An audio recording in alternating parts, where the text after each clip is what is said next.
Phiyega was accused of avoiding answering questions. While all the lawyers who wished to question Phiyega had done so last year, the commission had informed her she could be recalled to the stand. The commission sitting in Centurion is investigating the deaths of 44 people who were killed during the strike-related violence.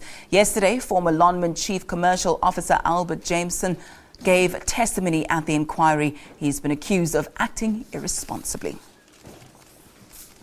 All right, now let's cross live to our reporter on the ground there, our eyes and ears at the Farlam Commission of Inquiry, Nozintombi. She's at the commission there, which is sitting in Centurion. Nozintombi, a very good morning to you. It's been an incredibly busy week. Riah Phiyega expected back on the stand there today. She hasn't been a very easy evidence giver, has she?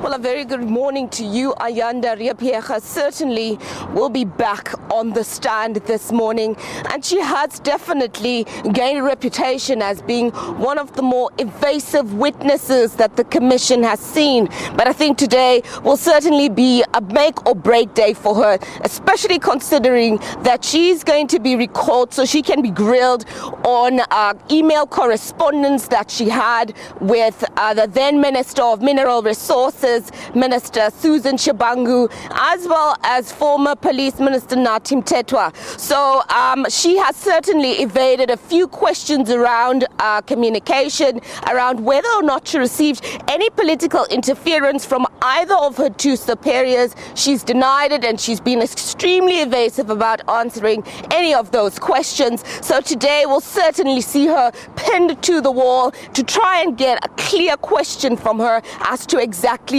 who gave her the order to go in with live ammunition, or whether she herself, in order to protect the police officers that were on the ground, whether she gave them the order to use live ammunition on those miners who were striking on that Marikana copy in 2012.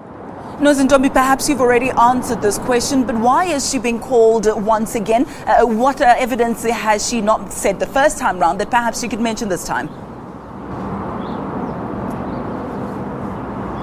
It's not so much that she has not given evidence per se. It's really to get clarity on some of the questions that she had answered previously. You remember that she testified last year about how she had not received any political interference, and how any of the communications that she'd had with any of her superiors influenced or impacted on her work. Now, you remember that Riah Phiyega is one of the more controversial witnesses at this commission, because she was seen to be apparently laughing at some of the video footage that was shown of some of the Marikana miners that were shot.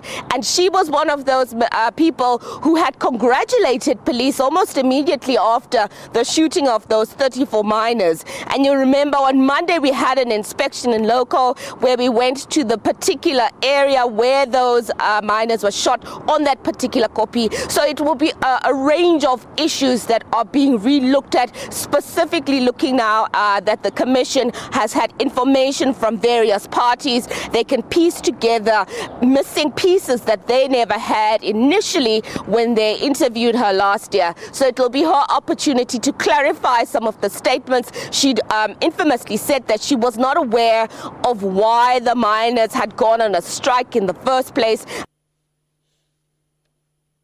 All right, let's leave it there. Just a bit of a break in transmission there. Nozintombi just keeping an eye on the Farlam Commission of Inquiry, never short of any drama. The in-loco inspection there turning a little bit turbulent earlier this week. We'll find out what's expected in the next few days. Nozintombi will continue to cross live to